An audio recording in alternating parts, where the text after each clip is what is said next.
Assalamualaikum warahmatullahi wabarakatuh. Kami dari kelompok 4 akan mempresentasikan mengenai pola interaksi anak berkebutuhan khusus. Oke, yang pertama, pengertian anak berkebutuhan khusus. Anak berkebutuhan khusus adalah anak yang memerlukan penanganan khusus karena adanya gangguan perkembangan dan kelainan yang dialami anak.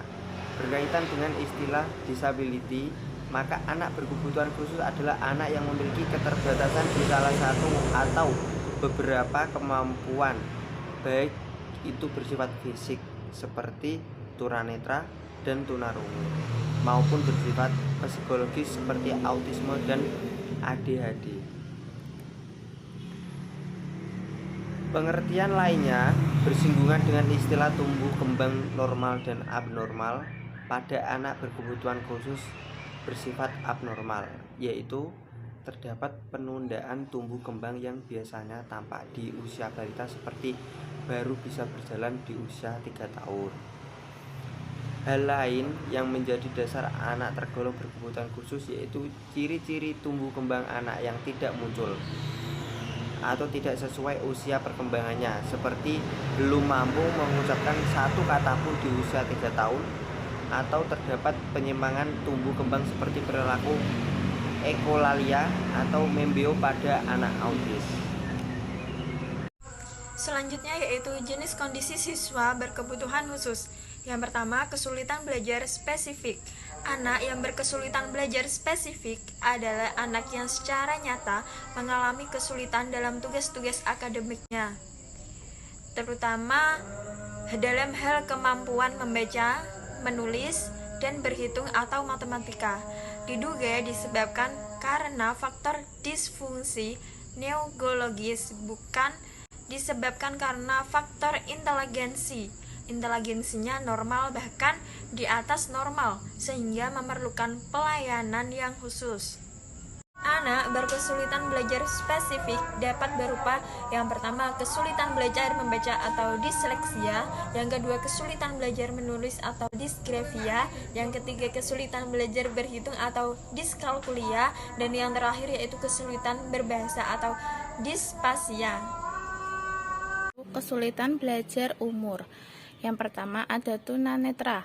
Istilah anak tunanetra secara mendasar dapat diartikan sebagai anak-anak yang mengalami gangguan pada fungsi penglihatan.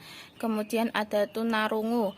Tunarungu dapat diartikan sebagai gangguan pendengaran, di mana anak yang mengalami ketunarunguan adalah mengalami permasalahan pada hilangnya atau berkurangnya kemampuan pendengaran.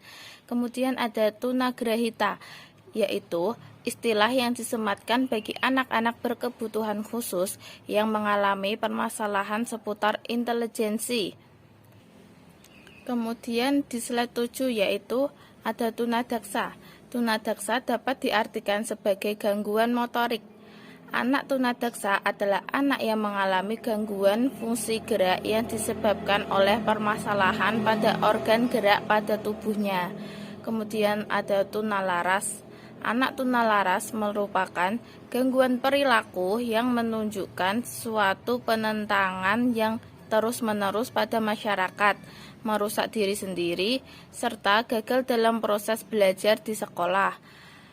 Kemudian ada anak cerdas dan bakat istimewa, yaitu anak berbakat merupakan anak yang memiliki kemampuan atau talenta di atas rata-rata anak pada umumnya. Autisme. Autisme adalah suatu kondisi mengenai seseorang yang didapatkannya sejak lahir atau masa balita yang membuat dirinya tidak dapat berhubungan sosial atau komunikasi secara normal. Down syndrome. Down syndrome merupakan salah satu bagian dari tunagrahita dan kelainan kromosom. Cirinya tampak nyata dilihat dari fisik penderita, misalkan tinggi badan yang relatif pendek, kepala mengecil, dan lainnya. Disraksia merupakan gangguan pada keterampilan motorik. Anak terlihat kurang terampil dalam melakukan aktivitas motorik, seperti sering menjatuhkan benda yang dipegang, sering memecahkan gelas kalau minum. Body awareness merupakan kondisi di mana anak tidak memiliki akan kesadaran tubuh, sering salah prediksi pada aktivitas gerak mobilitas, seperti sering menabrak bila berjalan. Kemudian pola interaksi dengan siswa berkebutuhan khusus. Pendidikan merupakan usaha manusia untuk meningkatkan kepribadian sesuai dengan nilai-nilai di masyarakat atau sebagai upaya membantu peserta didik untuk mengembangkan dan meningkatkan pengetahuan, nilai, sikap, dan pola tingkah laku yang berguna bagi kehidupannya. Pendidikan di Indonesia ditunjukkan untuk semua golongan warga negara, termasuk mereka yang memiliki kebutuhan khusus.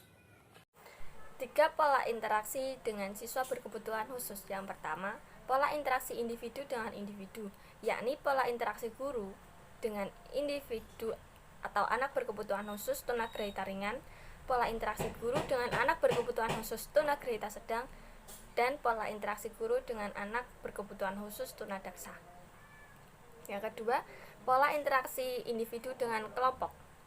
Pola interaksi individu dengan kelompok juga pernah diterapkan pada kegiatan penutup. Guru pernah mengakhiri pembelajaran dengan kegiatan menyimpulkan apa yang sudah dipelajari sebelumnya. Hanya saja hal tersebut tidak ada respon dari peserta didik, lalu disiasati oleh gurunya sendiri yang menyimpulkan pelajaran kemudian menutupnya dengan selamat siang. 3. Media pembelajaran yang mengkhusus. Sekolah luar biasa harus menggunakan media pembelajaran yang lain, selain buku paket misalnya seperti menonton video dengan layar LCD yang berhubungan dengan materi yang dipelajari agar pembelajaran tidak berkesan monoton dan peserta didik tidak cepat bosan. Tidak hanya guru yang mengalami kendala pada pola interaksi, siswa juga mengalami kendala pada saat pola interaksi sosial di dalam kelas. Terutama anak dengan kebutuhan khusus, tunagrahita mengalami kesulitan belajar di bidang akademik.